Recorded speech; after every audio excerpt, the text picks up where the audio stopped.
Bonjour, nous sommes sur la chaîne du CHU de Bordeaux dans l'émission Good Morning CHU. Aujourd'hui, nous accueillons une photoreporter, Eugénie Bacot. Bonjour Eugénie. Bonjour.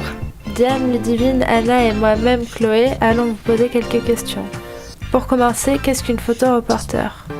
Alors, un ou une photoreporter, c'est un photographe qui du coup réalise des photographies, donc des images fixes, dans le cadre d'un reportage. C'est-à-dire que dans un reportage, en fait, on raconte une histoire. Quand on fait des photos d'illustration ou des photos de mariage, on raconte pas forcément une histoire, mais quand on fait du photoreportage, c'est comme si on écrivait un article, mais on l'écrit avec des photos. Donc en 5 ou 10 ou 20 photographies, on raconte une histoire. Et quels sont alors vos principaux sujets de prédilection de vos photos ? C'est assez variable. Je m'intéresse toujours à l'humain en fait. Ce qui m'intéresse beaucoup, c'est l'homme. Souvent, on me demande si je fais des photos d'animaux, parce que je travaille beaucoup en Afrique aussi. Et j'avoue que les photos de girafes, ça m'intéresse assez peu. Je préfère m'intéresser aux humains, quels qu'ils soient ou qu'ils soient, pour essayer de comprendre comment ils vivent, que ce soit dans leur bonheur, dans leurs difficultés, dans leur métier, de quel que soit l'endroit. Après, moi je travaille beaucoup en Afrique et aux États-Unis, mais je travaille aussi à Bordeaux, des fois tout près de chez moi. Ça dépend des idées que j'ai en fait, mais toujours j'essaye de m'intéresser aux humains. Et Eugénie, comment diffusez-vous ces photos et sur quelle plate-bande ? Alors, je suis indépendante, c'est-à-dire que je ne travaille pas pour une seule rédaction. Je travaille chaque année pour une vingtaine de journaux. Donc en gros, ma manière de travailler est la suivante. J'ai une idée. Par exemple, j'ai décidé de faire un reportage sur les fanatiques de heavy metal au Botswana. Cette idée m'est venue. Donc ce que j'ai fait, c'est que j'ai créé un petit résumé, comme une petite biographie, en expliquant pourquoi ce sujet m'intéresse, pourquoi il est susceptible d'intéresser les journaux. Après, je contacte les différents journaux avec lesquels je travaille, ou d'autres d'ailleurs. Dans le meilleur des cas, ils trouvent que mon idée est superbe et dans ce cas-là, ils me disent « vas-y, fais-le et on le publie après ». Mais souvent, ça ne se passe pas comme ça. Donc dans ce cas, je vais des fois sur le terrain faire le reportage, si j'estime que c'est important et que j'ai les moyens de le faire. Et après, je le diffuse dans la presse. Mais toujours pareil, en appelant les gens, en leur disant « voilà, j'ai fait ça comme sujet, dans tel pays, sur tel phénomène, est-ce que ça peut vous intéresser ?» D'accord. C'est comme ça qu'on travaille quand on est indépendant. C'est vous qui sollicitez du coup ?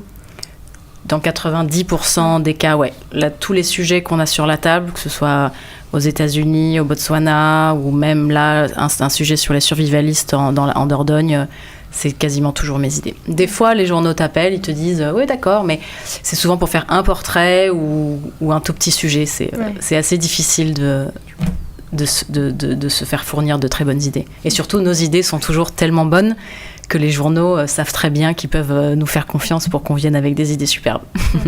Donc c'est assez inégalitaire comme relation. C'est vrai que souvent, c'est nous qui fournissons l'idée et le travail. Depuis quand exercez-vous ce métier exactement ? Ça fait une dizaine d'années. J'ai fini mes études. Et puis j'ai commencé à voyager pour faire des photographies. Et une fois que ces photographies étaient faites, j'ai commencé à les diffuser dans la presse. Et la machine était lancée. Ça met un peu de temps quand même avant de se mettre en route.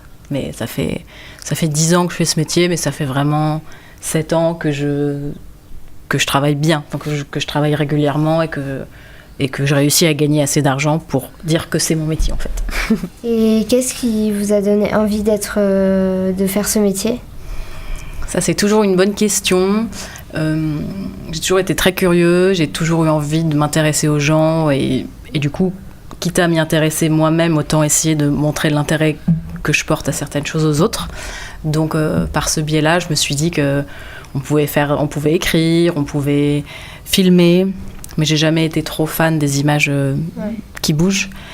Et puis, il y avait la photo. Donc c'était au cours de mes études, j'ai fait beaucoup de choses, j'ai fait des stages, je travaillais dans différents journaux, j'ai beaucoup écrit, et puis à un moment, je me suis dit que c'était vraiment la photo qui m'intéressait.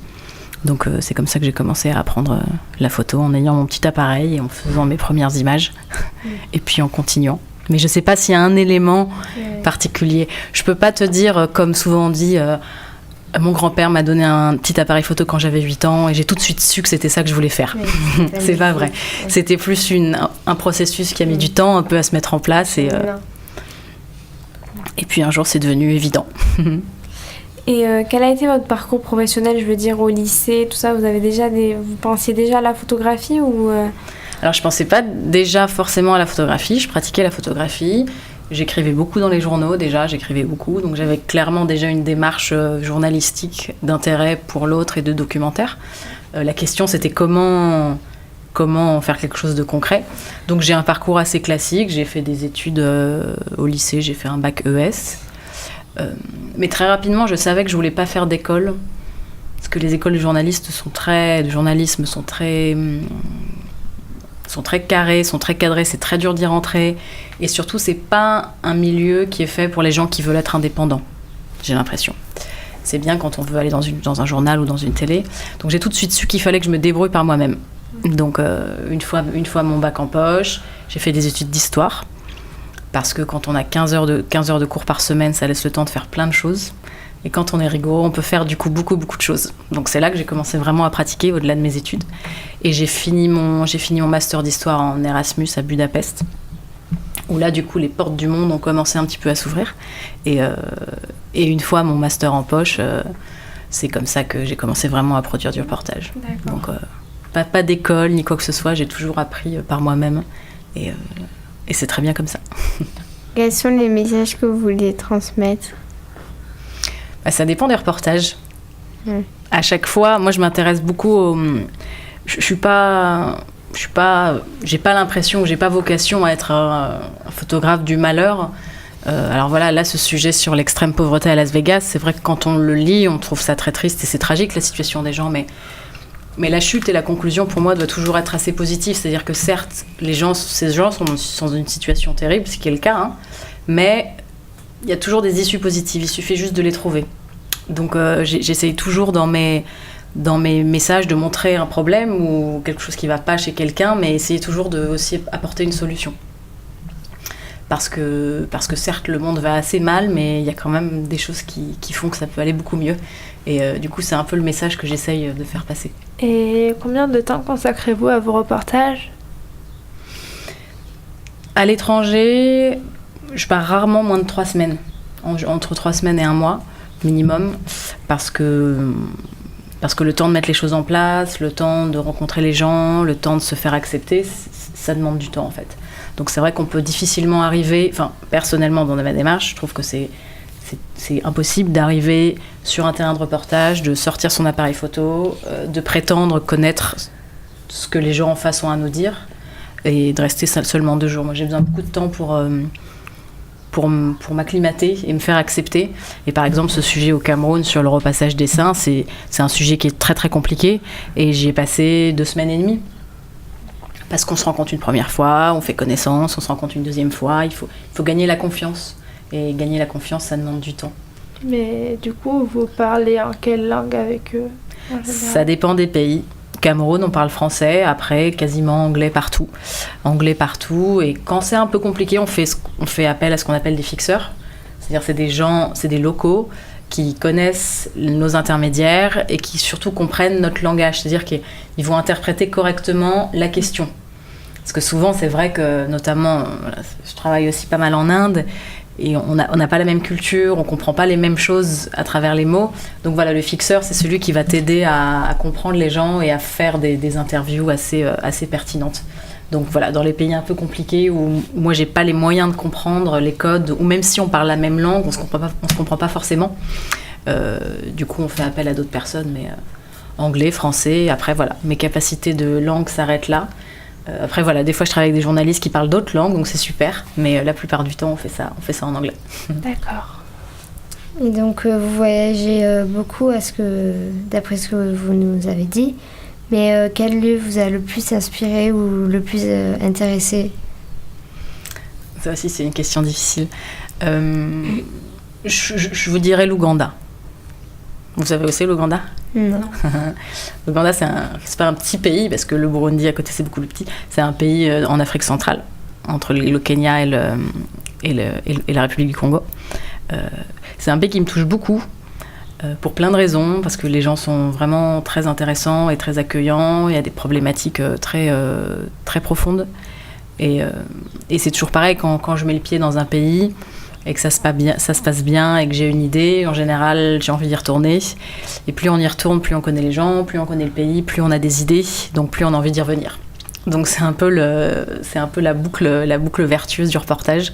Donc c'est vrai qu'aujourd'hui, des pays qui m'ont le plus touchée, dans lesquels j'ai le plus envie de retourner travailler, c'est l'Ouganda. Et sinon, quel est le reportage qui vous a le plus touché? Question difficile là aussi. Ouais. C'est un reportage qui n'a jamais été publié, ou du moins que j'ai jamais voulu publier dans les conditions qu'on a pu me proposer. C'est un sujet qui est super difficile, mais en même temps ça recoupe un peu ta question, Diane, sur le message que je veux faire passer. Donc c'est en Ouganda. Il y a une problématique assez particulière, parce que les gens, alors pas souvent, mais ça arrive régulièrement, s'attaquent avec de l'acide pour se venger. Donc évidemment c'est horrible, évidemment c'est terrible, évidemment les soins intensifs, etc. Mais moi je me suis intéressée à la question suivante. Je me suis demandé comment on se relève d'un tel crime en fait. Ça veut dire qu'on peut être défiguré un petit peu, beaucoup complètement traumatisé et sans visage. Et du coup c'est un sujet que je mène depuis assez longtemps, j'essaie d'y retourner assez souvent pour m'intéresser à comment on se relève d'un énorme choc. Donc voilà, au-delà du problème, c'est la survivance qui m'intéresse. Donc voilà, et c'est vrai que voilà, j'y suis allée 3 fois, les gens sont devenus mes amis, donc évidemment j'ai envie d'y retourner, j'ai envie de continuer à les suivre dans leur vie, et j'espère que ça durera très longtemps. C'est un sujet qui m'a beaucoup touchée parce qu'il est toujours très, très présent et que je peux le continuer en fin de compte autant que je veux. Tous ces gens sont vivants et ils vont l'être encore pendant des décennies, donc peut-être... C'est des liens. Exactement. Ah ouais, toujours, c'est un petit peu aussi l'avantage quand on y passe du temps. C'est que forcément on tisse des liens, et pour moi c'est très important de tisser des liens avec les gens que je photographie, parce que je me vois pas arriver comme ça, faire une photo et partir en fait. Oui. Les gens vous racontent leur vie à travers les photographies qu'ils vous permettent de prendre, donc c'est très important de respecter ça et de vraiment prendre le temps de connaître leur vie aussi. J'ai lu dans votre biographie que vous étiez membre du collectif Divergence Images. Pouvez-vous nous en dire plus? Oui. Du coup, aujourd'hui, quand on est indépendant, c'est compliqué parce qu'on doit tout faire. Organiser les reportages. Avant l'organisation, il faut trouver les idées, il faut vendre les sujets, il faut organiser le reportage, il faut vraiment tout faire. Donc, on ne peut pas tout faire, forcément. Donc, l'avantage d'être dans un alors, c'est pas un collectif, c'est une association, mais c'est qu'en gros, c'est une très grande plateforme qui regroupe 110 photographes, qui nous permet de mettre nos images sur Internet. Sur un gros site internet. Et par exemple, si toi tu travailles pour Paris Match et que tu as envie d'acheter une image pour illustrer par exemple le métal au Botswana, tu vas aller chercher chez Divergence, Botswana, musicien, et hop, tu vas tomber sur mes images. Donc moi, ça me permet de diffuser mes images à des gens avec lesquels je suis pas forcément en contact. Donc ça me permet de diffuser mes photographies très largement. Et ça m'évite de prendre mon téléphone constamment pour dire à tout le monde que j'ai des images sur tel sujet, parce que ce serait de toute façon impossible. Et c'est aussi l'avantage de la solidarité, parce qu'on est très nombreux. Donc on a une force collective. On se connaît, on s'entraide, on s'aime, on s'arrache les cheveux aussi les uns les autres, parce qu'il y a forcément du conflit dans des groupes d'une centaine de personnes, mais on se fédère. Et c'est assez important dans ce milieu qui est très compliqué d'être bien entouré, avec des gens qui du coup deviennent des amis et avec qui on fait partie de la même équipe. C'est un peu sa divergence. Du coup, vous nous avez dit que les gens s'attaquaient à l'acide. Donc, est-ce que vous avez déjà fait des reportages de guerre ? Non, jamais. Pas parce que j'ai pas envie. J'aurais envie, je pense que je le ferai un jour, mais le reportage de guerre est très compliqué, extrêmement dangereux. Il l'a toujours été, mais il est de plus en plus, parce qu'aujourd'hui, c'est vrai que ces 10 dernières années, les journalistes et les médias sont de véritables cibles. Avant, c'était pas forcément le cas. Donc du coup ça demande beaucoup d'organisation, et du coup on en revient au même problème du fait d'être indépendant, parce que si je suis indépendant, je ne dépends que de moi-même, et si le moindre problème m'arrive, il n'y a personne qui va venir me chercher en Syrie. Et aussi l'autre souci, c'est qu'il y a beaucoup de gens qui couvrent déjà les guerres, et il n'y a pas assez d'acheteurs d'images pour faire vivre 20 ou 30 ou 40 reporters de guerre. Donc la question, et souvent c'est ce qu'on dit aux jeunes photographes qui sautent dans le premier avion pour aller en Ukraine ou en Syrie, qui ne se rendent pas forcément compte des dangers qu'ils prennent, mais ils ont envie de le faire, et pourquoi pas. Mais Mais ces photos, ça va être très très dur de les vendre. Parce qu'il y a déjà les photographes envoyés par les agences chez les journaux qui sont là. Donc il faut se poser la question aussi en tant qu'indépendant, qu'est-ce qu'on apporte de plus ? Ce qui rend du coup le reportage de guerre encore plus compliqué. D'accord. Et vous vous êtes déjà retrouvé en danger dans une situation? Oui, ça arrive. Ça arrive, mais on s'en sort.